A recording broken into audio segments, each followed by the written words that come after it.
welcome back to the Website Success Show. It's Jules here, and today I'm really excited to welcome a very special guest. My lovely friend Mallory is here to talk to us about how she has used YouTube to grow her business. As part of this series we've been doing on the different ways that we can grow our business without social media, I had a chat with Mallory and just knew I wanted to get her in so we could have a little chat on the podcast about how she's used it. So welcome, Mallory. It's so great to have you here. Hi, thank you. It's awesome to be here as well. And the feeling's mutual. Love everything that you're doing. I constantly am referring people to you and your services. So Thank I hope you. they're taking action on that. Yeah, definitely. That has definitely happened where people have come into my world and it's been from you. So thank you very much. And we've done collaborations as well. So you have been a guest on the podcast before. Back in episode 58, we did a an audit episode of Mallory's Google business profile. So that was good fun.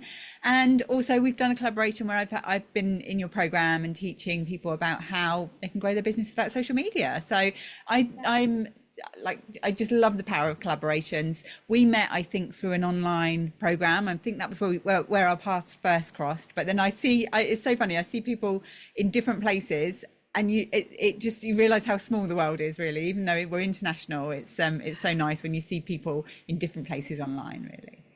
Yeah, I totally agree. I feel like I see people and I'm like, I know we know each other, but which pocket? I end up bumping into people locally as well, and I'm like, "Have I met you online?" And it's so funny. It's a bit like the beauty world. It was always very small, and you end up seeing the same people. So, and probably the same in the world of therapy as well, I would imagine. So, Yeah, yeah, but I think it says a lot about the connections that you make that if your name keeps popping up in different circles, even if you're not actually in that circle, that just goes to show you the power of, word of mouth, networking, connecting, and it doesn't all have to be like having a fancy Instagram or whatever the hot social media is of the moment. yeah, absolutely. Yeah. It doesn't have to be posting every day. And I love the fact of building relationships because no algorithm can take that away. Whatever happens, those people that you've got to know and you've built that trust with, I think just is always there, really. So yeah, I love it. Love it, love it. So Mallory, let's dive in and have a chat about YouTube and how amazing it's been for your business. And also I've got a few questions about what why you started using YouTube and what it means for your business right now, I think as well, really. But first, before we dive into that, I would love you to introduce yourself and let us all know what you do and what your business is all about. Yeah, absolutely. So my name is Mallory Grimsey. I am a licensed clinical social worker in the states of Connecticut and New York. In the US right now, it's your license is by state. So you can't necessarily cross practice unless you have reciprocity is what it's called. They're working on changing it, but it's not quite there yet. But I work primarily with tweens, teens, and young adults that are going through different transitional phases. Usually, anxiety and depression, identity concerns are kind of in there. Um, but I really, really love helping kids that are struggling with things like self-harm or suicidal thinking because it is so powerful and so cool to see them realize that they have the strategies and that there is hope, that this doesn't last forever. Things do get better. And I have enough years of experience now that I have enough success stories that I can be like, yes, there is You're another not side. alone in this. Other people have been through this as well. Yeah, yeah. Yeah. Fantastic. Yeah. Mhm. So let us know about the structure of your business as well. So how people can buy from you, how you work with your clients, and I think since we last actually spoke, you've got some new things that you're offering. You may be working with therapists as well. So Yes, yeah. So my primary thing always has and probably always will be my counseling clients. Love them. Um, but I also, because I've been in this world for so long, I've had so many therapists reach out to me like, how do you do that? How do you do that? And I'm very generous. I'm a giver, so I will tell you, but I was like, I'm literally saying the same things over and over again. Let me just kind of throw it in something so people can just here it is. And so I do have two programs for therapists. One is called the Breaking Up with Insurance Guide, which is how I was able to work through, my own like struggles with the idea of like not accepting health insurance in order to make my private practice work, and how to go about that ethically and sustainably. I've been totally off of insurance panels for my practice since 2016. So we've just hit 10 years officially this year. Um, and my other program that I recently started is called Stop the Referral Panic, because I was consistently seeing in all these like therapist groups and talking to other therapists that everybody was really struggling with the idea of like, how do I like keep the referrals coming in? How do I make sure they're like a good fit? And like feeling kind of like that frenzy and panic to the point that people were thinking about closing down their practices. And I was like, well, don't do that. There Like, are there are would you? options. Yeah, and I think it was just kind of the during the pandemic, it was like it's particularly the shutdown portion, it was very easy to make the time for therapy because everybody was kind of struggling and like what is this world that we're living in, and it was like an easy thing to like hop on, log on. But as things have kind of like regulated, and I wouldn't say go back to normal because like what is normal, but Mm. I think that therapists who probably started a practice like during that frenzy aren't used to like the natural ebbs and flows and like how to like notice that, make that work. And so Jules, that's for your thank you so much for doing that guest lesson, by the way, on how SEO, or I mean not SEO, wow, social media is optional. Um, because I think a lot of people see like the build up and they're like, oh, I need to like be dancing on camera. And that's a strategy. That's totally an approach, and you can do that. But that's usually like if you're looking for a therapist, you're not making sure they're a good dancer on Yeah. TikTok. Yes. 10 times a day. Yeah. Yeah. Like, I don't know about No. you. I don't have time for that. No, And nobody wants time, to see me dance. energy. No, no. I think that's Yeah. a really good point. I think, especially for businesses like yours, where you help people get better. So I definitely think this is something that I've realized over the last probably 18 months or so of working out who SEO is a good fit for is the people that need constant clients. They need a steady stream of clients coming into their business.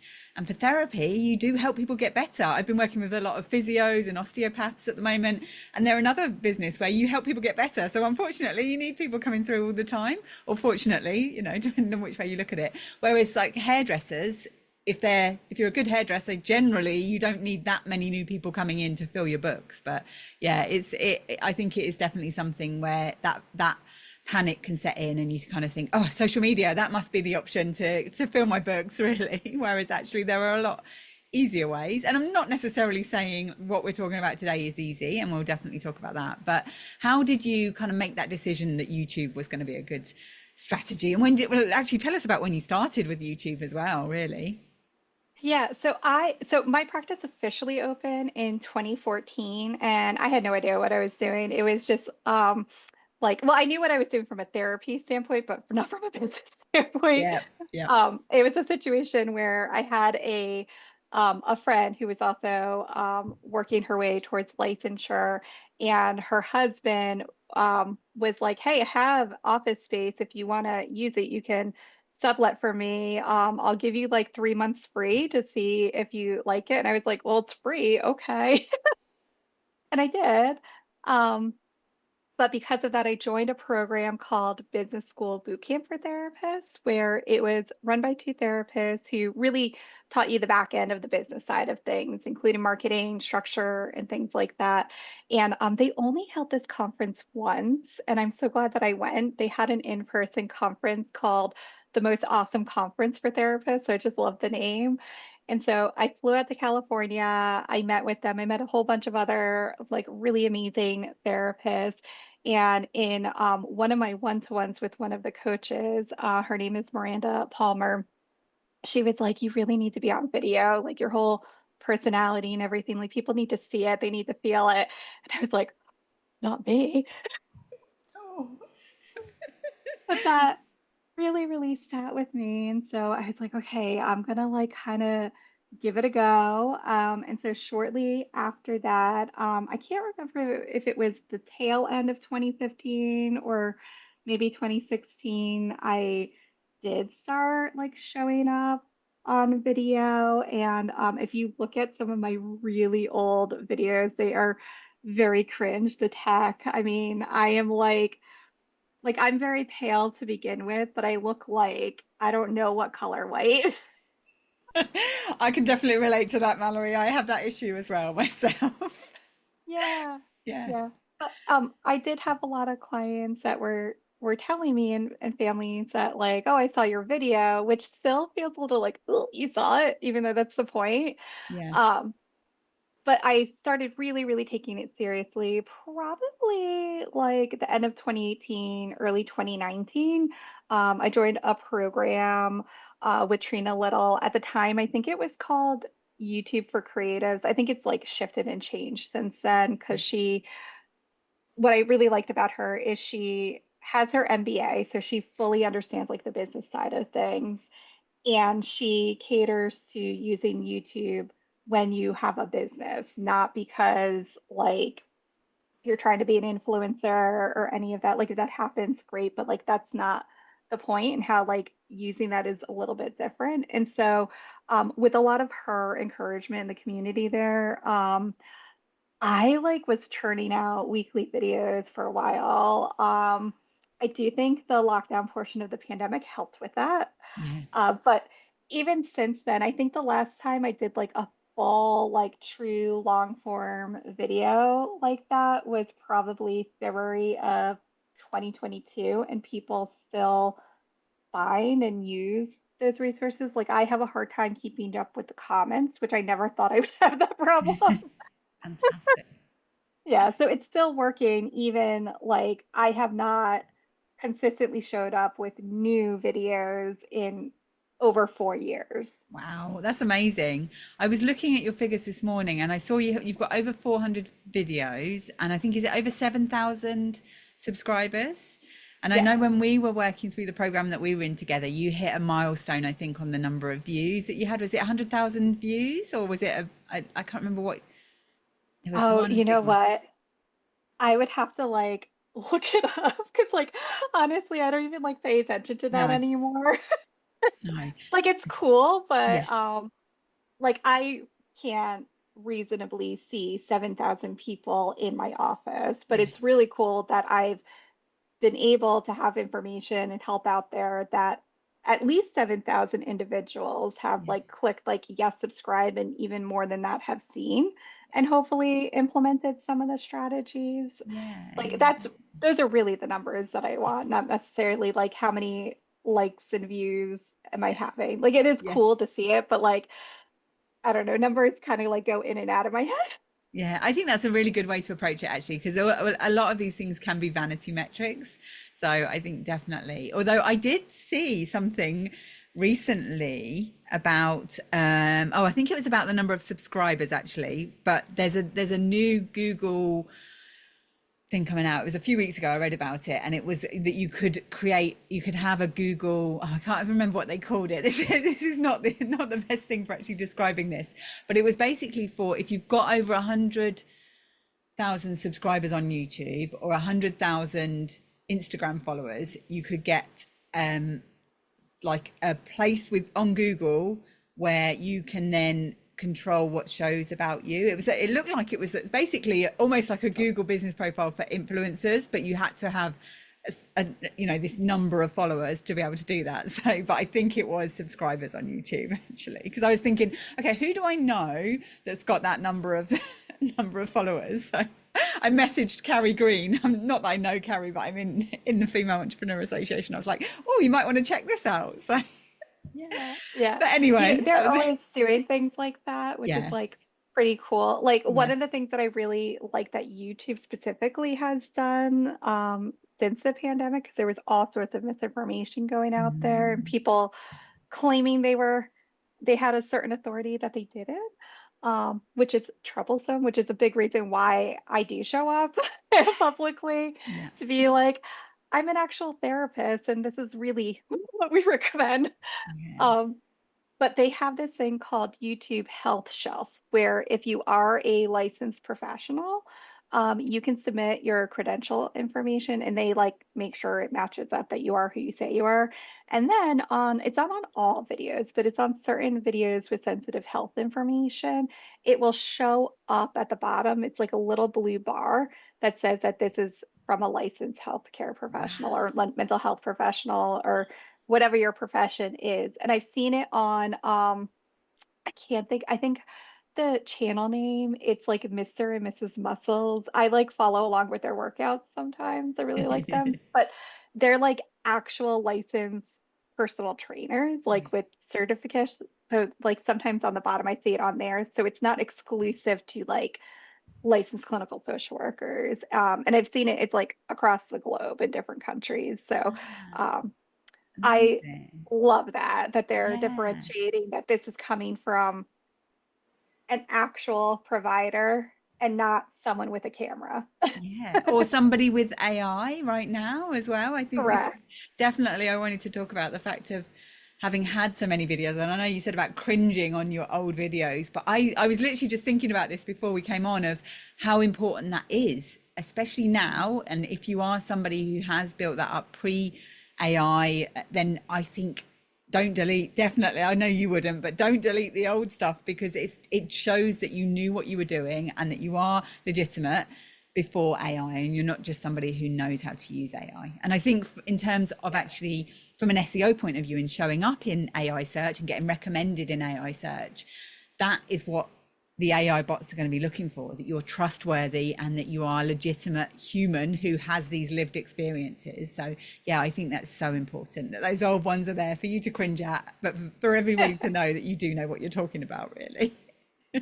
Yeah. And honestly, like even on those ones, I still get comments about like how helpful this was or Yeah. how like inspired them to like try one of the strategies. Or my favorite is when they like share like their story that they were afraid to talk to their parents and get help and then they did and it was fine and I'm like yes like more Amazing. please. Yeah. And that's not to say that's everybody's experience and I want Yeah. to be sensitive to that. um, but I'm glad that there are people who are benefiting even if like my ego is like oh where's the bronzer. Yeah. No, it's nice, especially in the work that you're doing. I think in the work that all of us are doing, we want to know that we're helping people. And actually, yeah, just even if it's just a comment on your video, then that it's not just a comment, it's somebody's life that you have helped actually. So I think that's really important. So why did you decide, actually, before we dive into that, let's talk first about back in the beginning, how long it took to get traction, and was there a particular reason that you decided to do YouTube rather than, I don't even know what social media would have been around back then, but rather than social media, or maybe you were doing both. I was doing a little bit of both, but what I was really kind of delving more into was the YouTube videos because it took a lot more um, effort to like plan it out, to film it, to edit it. Like it took a little bit more labor and love, and so I was like, let me like focus on that. And I was like learning that skill as I was in that program. Now, oh my gosh, like the people who are starting now have so many cool, just like Descript was not a thing where you could just like click. Boop. Um, Love Descript.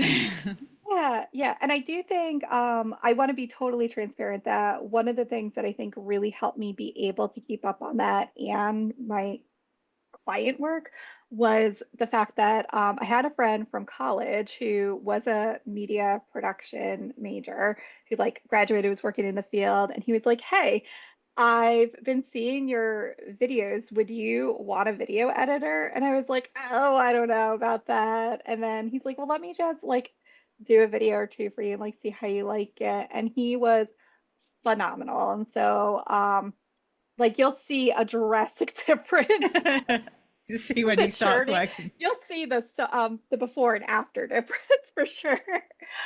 Um, but he had a change in his own business structure and everything, and so he was discontinuing that service. And so I think that video in February was the last one he did for me, and I was like, oh yeah, yeah, I'll get back to it. I'll get back to it. But honestly, I haven't really needed to.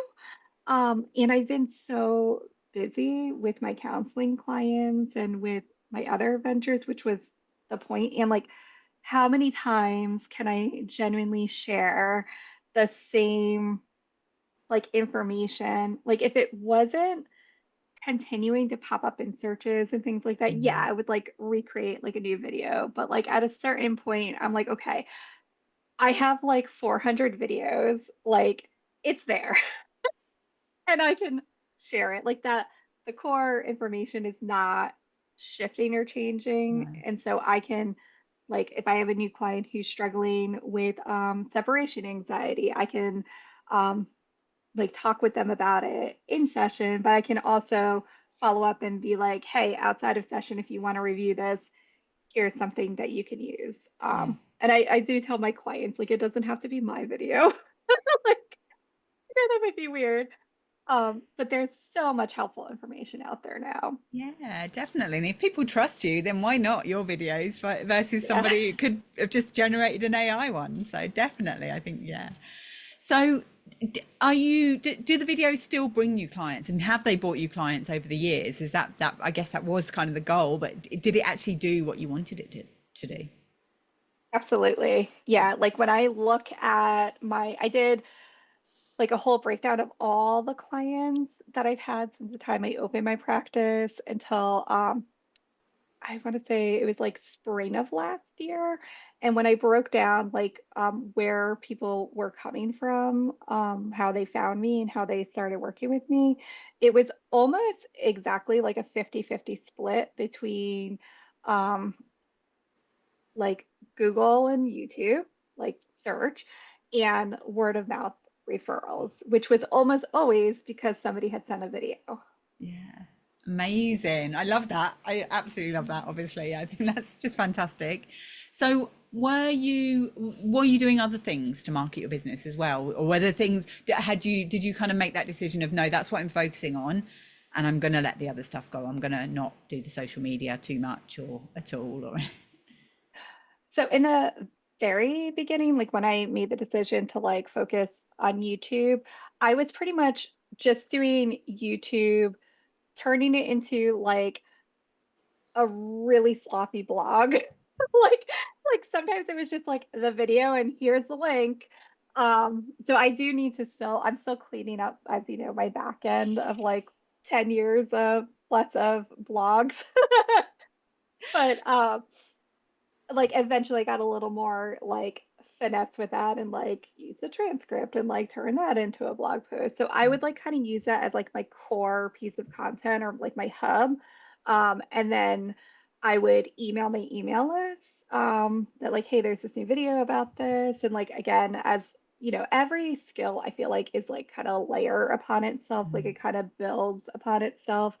And eventually, I've gotten to the point where I've been able to repurpose or um, like multiply that content from that one video. And so now, even though I haven't created like a new video, like long form video like that in years, if I have certain content or certain videos that I know cyclically like kind of pop up as like people are searching for this, they're commenting on it, they're wanting more information on that, I'll use that video to like finesse the blog post. And then from that blog post, I'll create other pieces of content where I'll post on LinkedIn, Facebook, Pinterest is a big one, I will say, and Instagram.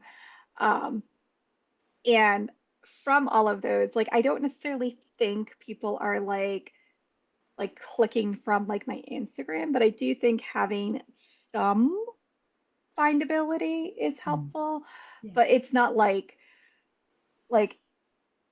Instagram I more so use for like connecting with colleagues. It's Yeah. like for my own entertainment. Yeah. Um and like it's there for people to see like I'm here. Yeah. Yeah, absolutely. Yeah. I think having a presence there, and if you have already got a presence, then it's certainly not, it's good to keep it and not, I wouldn't say if somebody's deciding to completely break up with social media, I wouldn't be deleting your profiles, because it's there and it just helps to show that you are online. But this is in terms of like not having to keep posting and not having to use it and not having to log in if you don't want to. It's all optional. That's the whole point of this series, is that social media is optional. And optional means you can choose to use it for some things if you want to, but you don't have to use that to grow your business. And I tend to say focusing on content that you own first, which obviously we don't own our YouTube channel, but the fact that you are making them into, or you have made them into blogs over the years. And we've had multiple conversations about the fact of having so much content there that you don't then necessarily need to be creating new blogs, but updating the old ones, making sure that they're all linked together. It's definitely a work in progress, but I think for all of us, I've been thinking that about my own blogs and things as well. And I'm actually currently creating something that will help with that, help with trying to even understand what content we have out there. Because I think that's the thing, is we have this websites full of content. We don't necessarily realize how much is there and how many opportunities are there as well. So yeah, it's definitely that. So do you think of as YouTube as, because I know some people think of YouTube as a form of social media. Do you think of it that way, or what are your kind of thoughts on it really? Technically, yes and no.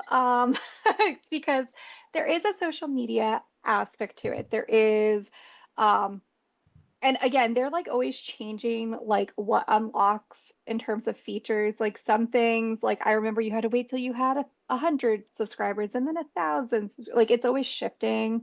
So like I have no idea what the status part is for this, or if it's just like a feature now.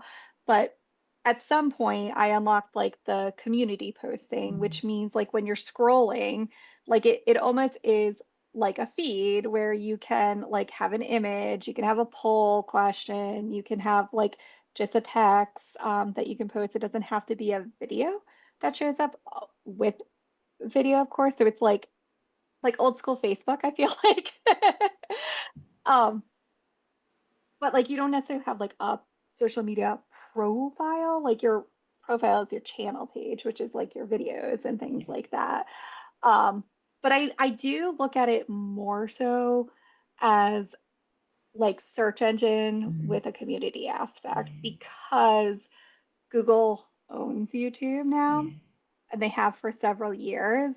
And like I even noticed like when I check like, okay, am I showing up for like the people searches that I want to? Like my physical office is in Branford, Connecticut. So if somebody is searching for um, a therapist for my teenager in Branford, Connecticut, I want to be popping up so that they know that I'm accessible, that I'm findable, that I'm here. um, and then they can search if it's like a good fit from there. But I want to at least be an option on the menu. Yeah, and so what I've seen is that, and this is where I think like the trifecta truly is having a website with blog posts, YouTube, and Pinterest.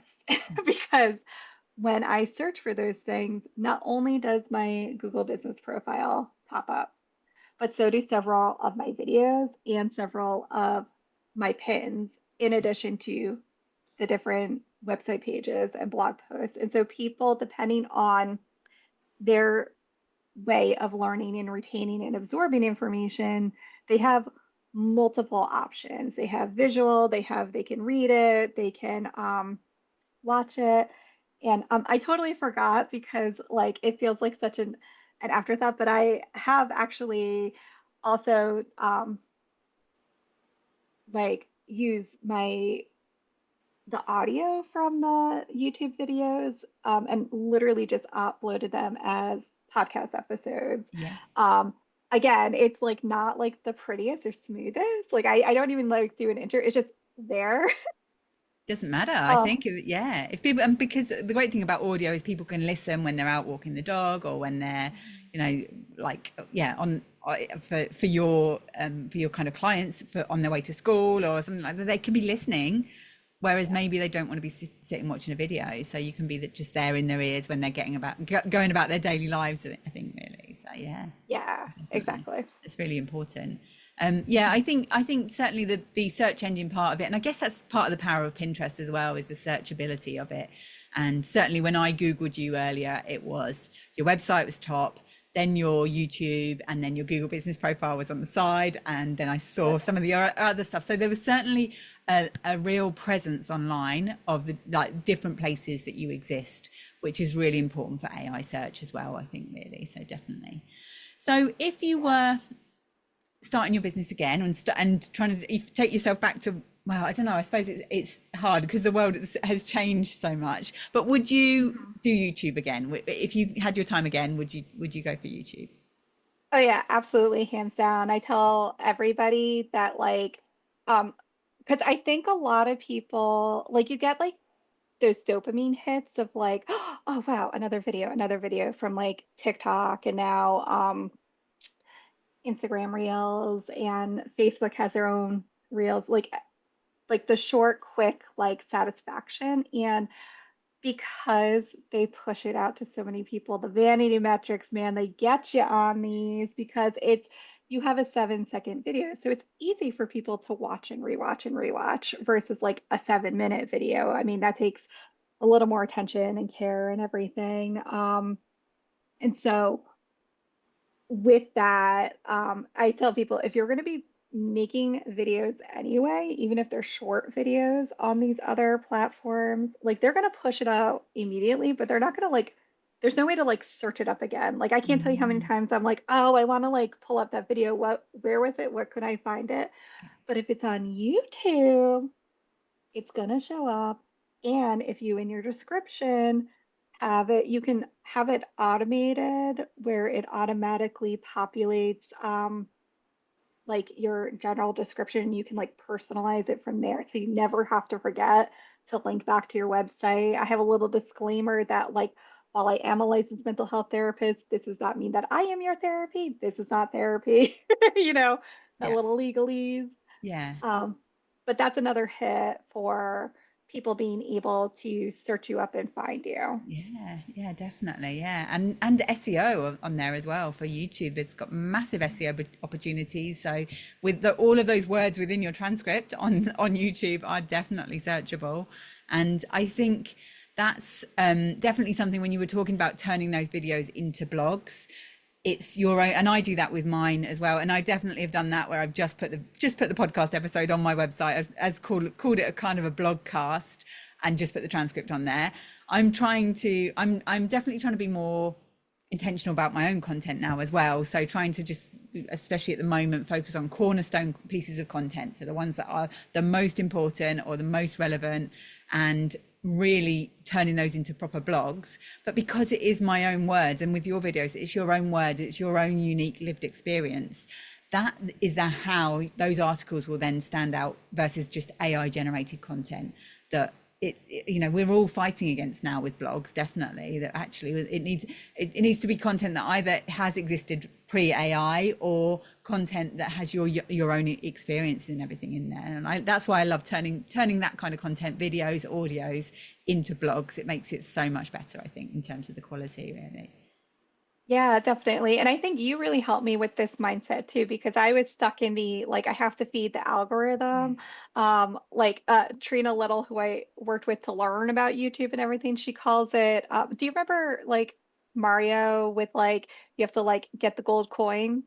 She's like, YouTube, you have to like get the gold coins to keep it going. And like one of the gold coins is like consistent videos. But at a certain point, I was like, okay, am I doing this because of like an algorithm or am I doing this for some other purpose? And it was clearly a different purpose. Yeah. And so now even with like I have so much old helpful content out there that's still usable and applicable, like that hasn't changed. If I'm going to be focusing on something like for this year, I've only committed to repurposing 4 blogs over the whole year.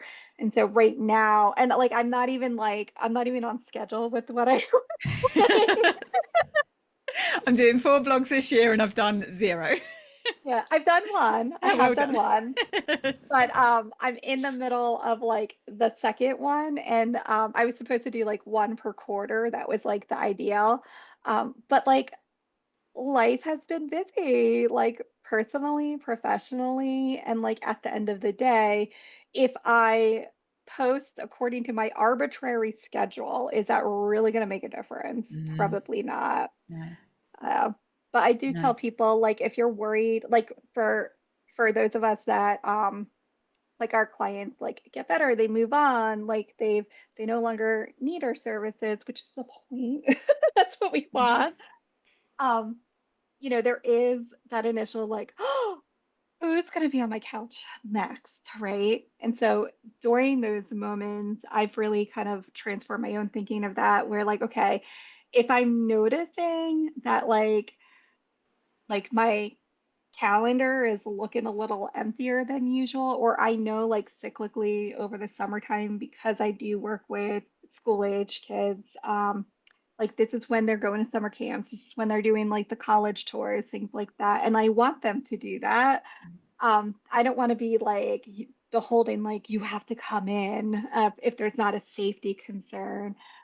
So I just use what would have been client time as like my marketing Mm, time. So if I might not be as absorbed in it as if I had like a 2 hour, 3 hour block, but if I have an hour block, like I'm going to be trying to do something to kind of keep the wheel turning. yeah, yeah, definitely. Yeah. Have you thought about releasing anything around AI, mental health around AI? Because that must be that's like a big change, I guess, since you last released a long form video. Have you thought about doing anything around that? I have that. I think that like it's so like evolving, if that makes sense. Yeah. And I don't feel comfortable with my knowledge and skill Mm, set with AI to use it in coordination with clinical work or like assessing that because I'm just not convinced that the safeguards are there. And like the fact that they yeah. don't have like a healthcare version yet, like That's what I mean. I would be mean, I mean worrisome. more for for clients and for the effects of it for your audience. I mean, rather than actually using it to help you, using it Mhm. for the mental health implications for teens and children using AI themselves. Yeah, I think it's still honestly like truly so evolving and like we Yeah. don't have like I have my theories, of course, but like we don't have like the data to support Yeah. it yet in either direction. And like for all I know, like and I do think that this probably is the inevitable way that things are going to be going. I do think that it is going to touch every aspect of our care, including mental health care. And I don't necessarily think that's a bad thing, but I do think that we need to be informed. Yeah. Like I know, like when telehealth was first coming on the scene as an option, a lot of people were like, "Oh, you can't do therapy on a video. They have to be in person." And I was a little old school at first. I was Yeah. like, I don't think I could ever. And then I had a winter where I'm in Connecticut, and so it gets snowy here. We had a really bad winter one year where it was like almost every Tuesday and Wednesday, it was like such bad snowstorms that like nobody was going in anywhere. Like roads were shut down. It was just a mess. And that was probably like a good 5 or 6 weeks in a row. And so I just wasn't seeing my kids that would regularly be coming in those days if they weren't able to reschedule. And I only had so many hours that I could give. Um, and a lot of them really struggled. And so that was like my moment of like, well, I have to kind of get over myself, figure this out. And thankfully I did. And so we were using it as a backup for like if there was like a health or traffic or like snow or something like that.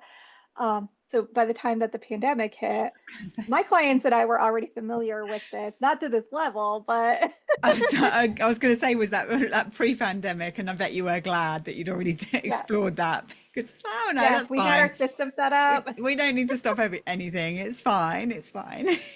Yeah. So, when you stopped producing videos for YouTube, where did that attention and that time that you were spending on that, where did that immediately switch to something else, or was it kind of just like time gets gobbled up in our business, right? I think a lot of it was like the gobble up stuff. That was also, I'm trying to remember. I think that's when I was first really trying to launch. It was called the Coping Skills Crash Course originally, but now I've renamed it Your Com Code. So I have at the moment I have two digital programs that are um, like consumer facing. They're not necessarily for therapists, for people who are looking for additional support, either in addition to their therapy or like they're not able to access therapy for whatever reason. So it's not therapy. It's more like the psychoeducation supports that we Mhm. talk about, like the stuff in my videos, honestly. And one of them is called Your Calm Code, which is all about like, okay, when you're having an intense emotional experience, like what do you do to like move through that, to get through that? And that's coping skills. And you really need coping skills if you want to do the deeper work with Mm. therapy because feelings be popping up. And if you can't feel your feelings, like you're just going to be torturing yourself, and we don't want that. No, no, definitely. Yeah, yeah. I think it's amazing. I wish I'd had something like you, somebody like you when I was a Oh, teenager, because I think it would have just made so much of a difference, really. It really would have done. So yeah, definitely. oh. Well, you have it even better now because, like, obviously I'm not your therapist, but we're friends. Yeah, absolutely. Absolutely. So what do you think, in terms of YouTube, like myths and mistakes, what do you think are the biggest mistakes that you see people making with YouTube? Oh, I think trying to copy somebody else's video as your Mm. own or trying to like trend hop. Um, I was given some, I don't necessarily think it was bad advice, but I don't think it was applicable advice to me about during like the Olympics when oh, who was it? It was Simone Biles and the tennis player. I can't think of her name right now, but both of them had come out and there was like a big like news article flow about how they were prioritizing their mental health over like their sports obligations and commitments and how the two really kind of interact and like it was important. And like as a therapist, I'm like, yay, mental health, taking care of yourself, you know. But the person who I was consulting with at the time for like, you know, strategy and everything on that was like, you need to make a video on this because this is what people are searching for. But it was so like, I don't know anything about like gymnastics or anything. And so it felt like inauthentic as I was making it. And like, it was one of my worst performing videos by all metrics, the vanity and the ones that matter, because it just wasn't my thing. Yeah.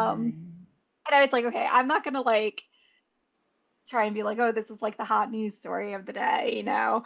Um, I'm gonna be focusing more on, you know, what are the situations that I see pop up like with my clients that could be applicable outside without obviously using my client's experience. So Yeah. like I would never be like, so Jules came in on Wednesday and she was really struggling with like school anxiety and this is what we did. Like I would never ever do that. No. But if I'm finding like, you know, client after client is coming in with similar things and I'm sharing similar strategies, I'm going to share like, you know, if like this experience feels like applicable, like if you're struggling with being able to like show up to school and like feel comfortable there, these are some strategies that you might want to try Mm. um, without like disclosing anything about my clients.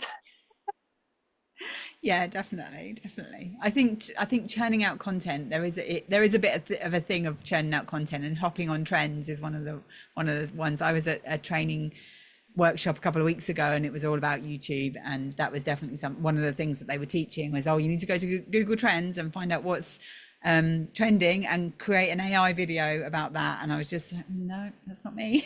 That's not me. No. Yeah, I think Definitely if not. that's, I mean, that is a business approach for Yeah. sure. And like if that's the business that you want to be running and that's like applicable, like absolutely go for it. It's not for me. No, me neither. At least as of today. I, you know, I do leave room open that I may change my mind in the future, but I don't see that happening. No, definitely. I think the authenticity and being yourself and focusing on what you know as well, rather than trying to be everything to everybody, I think is always going to be a winning formula, really, to be honest with you. Yeah. And I will say also, like, don't get caught up in like how you sound, how you look, things like that. Like people do need to see all sorts of bodies, all sorts of representations. And so the fact that like you are showing up as long as you are yourself, like that's the biggest thing. Like Yeah, I remember asking, I'm like, oh, like, should I like pay and get my makeup done before I hop on video? And they were like, no. definitely not. Otherwise, you're going to do one video and that's it. Yeah. Definitely. Oh, I went through that definitely with the podcast where I started to worry about, am I delivering enough value, and is this actionable enough, and am I giving too much, like am I giving people too many things to do, and all, started massively overthinking it, and started then trying to write myself more notes than I normally would. And you can definitely see it, and I listen to those episodes and I just think, oh no. Whereas actually the ones where I'm just a little bit rambly and just me talking about what I know, I find that yeah, I listen back to them and I think, no, that definitely is a better episode than one where I've tried to fit it into some kind of script or structure or something like that. Really, definitely. Yeah. And I will say, I know you didn't ask about this, but can I kind of jump into like the metrics that like Mm. actually matter on YouTube? Please do. Um, like besides obviously like the main metric that I'm always looking for is are the clients that are finding or the people who are calling to become clients of mine aligned? Like is that a match? And are they like becoming clients? Like that's the ultimate thing, right? Is it like helping that sort of thing? But in terms of like on YouTube, if you are trying to like reach a certain goal, like a certain subscriber or like view count or something like that to like unlock some feature, um, the main metrics to really pay attention to are not likes, they're not even comments or anything. Or, I mean, subscribers do unlock aspects. So, like, maybe that's something. But in order to get those, it's really average watch time. You want to shoot for people watching at least 50% of your video, and you want to, like, the more the better, because that means that they are actually like literally engage with their video, like they like what they're hearing or seeing, like they're following along. Um, and also it's called your CTR percent. It's like click, oh gosh, I don't even remember what it's called, but it's like your click-through rate, which is basically when they see your title and your thumbnail, are they clicking on that to watch the video? Um, So you want that. I believe like a good percentage to shoot for is like 3 to 5%, but that's like I mean that's like a stellar top end kind of a click through. But if like you're getting like 0.5%, like just seeing okay, what can you do to get it to 0.6% to 1%, like any movement forward, that's those are those gold coins that that woman Trina talks about that YouTube wants to see. Yeah. So you can, and what's cool now, they didn't have this in the beginning when I started, but now you can actually go into your individual videos and see where people are kind of like dropping off. So you can see, okay, what was it like right before then? Like, what are the theories? And for me, I found, everybody in the beginning with editing and stuff, you've got to have like short, quick clips, yada, yada. People watching my videos did not want that. They just wanted a video straight through talking, like don't cut it up so much, don't like flashy or anything, which I was like, oh man, do you know how much time and energy that would have saved me? Yeah, absolutely. If I'd have known that. Yeah. And then the algorithms change or trends change, and then it's like, oh, okay, right, now we'll try something different. Yeah. Yeah. So it's been amazing talking to you.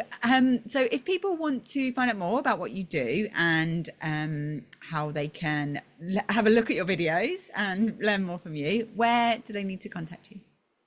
Yeah, so my handle on everything, including the YouTube channel, is at Mallory Grimsey. So it's just my name spelled out. My website is mallorygrimsey.com. Pretty much everything is there. So if you want to see like where I am or what I'm doing or anything, that's a great like hub. Um, Love but that. yeah, I would love to see you on the YouTube channel. And like if you're obviously coming from this podcast or Jules World, leave me a comment and be like, hey, I heard you with Jules. Absolutely. Yeah. Tag me in that as well. I'll link to your channel in the show notes on this and link to my channel as well. So yeah, come and have a look, check out Mallory's stuff. And it's been fantastic. And I hope this is just some inspiration on different ways that we can grow our business without social media, really. And I think it's definitely something to consider. So it's not something to go into lightly, I think, especially with YouTube. It's something that it does take time to produce videos, and the great thing is if you're doing that, it can continue to deliver for you for years to come, really. So I think that's important. Yeah, Definitely. absolutely. And you can literally just reshare the same video. Yeah, definitely, yeah. And I guess once you've got people that are actually watching your videos that are 4 years old, even just you going in, as you say, you can't keep up with the comments, even just doing that is helpful because it tells people that you're still active and that your business is still there, I suppose, really, doesn't it? So Yeah, yeah. fantastic. Oh, it's been so lovely to have you here, Mallory. Thank you so Yeah, much. yeah. And Thank you. thanks for listening, and I'll see you soon. Bye.